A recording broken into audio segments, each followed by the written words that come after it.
Nous demandons que l'ensemble de ces travailleurs et travailleuses qui, pendant cette période difficile de crise sanitaire, ont été exposés, ont été présents, ont montré tout le sens de l'accompagnement, comme le dit la chanson, des jeunes, des enfants, de l'accompagnement des personnes en situation de handicap, des personnes âgées, des personnes qui ont besoin de notre société, qu'il y ait des professionnels compétents qui s'engagent à leur côté et leur permettent d'exister, de vivre correctement.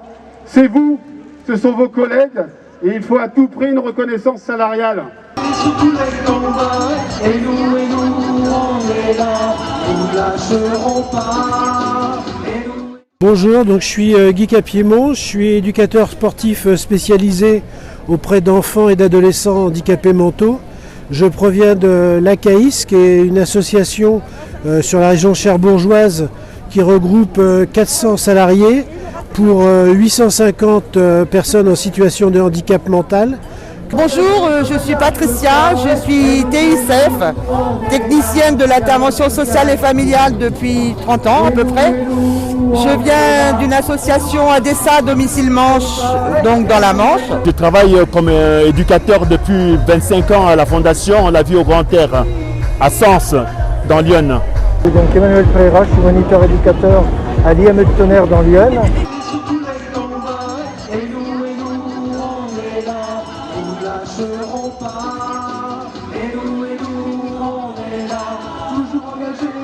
Nous sommes là parce que nous avons seulement été oubliés dans le Ségur de la santé où les soignants ont eu droit en particulier à une prime de revalorisation de leur salaire et nous avons été tout simplement oubliés. Et il est important de savoir que depuis 2000, nous n'avons pas eu de revalorisation importante de salaire, juste quelques points d'indice. Mais on a perdu à peu près 25% de pouvoir d'achat depuis 2000. Nous sommes venus aujourd'hui à Paris pour demander l'agrément de l'avenant 43.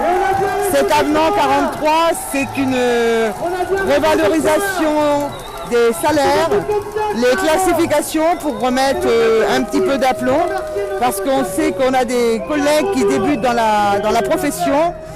Pendant 3 ou 4 ans, ou même voire plus, sont toujours sous le seuil du SMIC. Donc il y en a marre, il faut arrêter tout ça. Nous ne sommes pas contents, nous sommes les oubliés du Ségur parce que la fonction publique hospitalière et d'autres fonctions publiques, ils ont eu la prime Covid.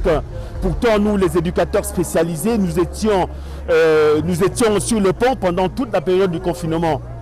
Et c'est pour ça que nous ne sommes pas contents aujourd'hui. Nous sommes là, ici, aujourd'hui à Paris, pour rappeler au ministre que nous ne sommes pas les salariés de seconde zone.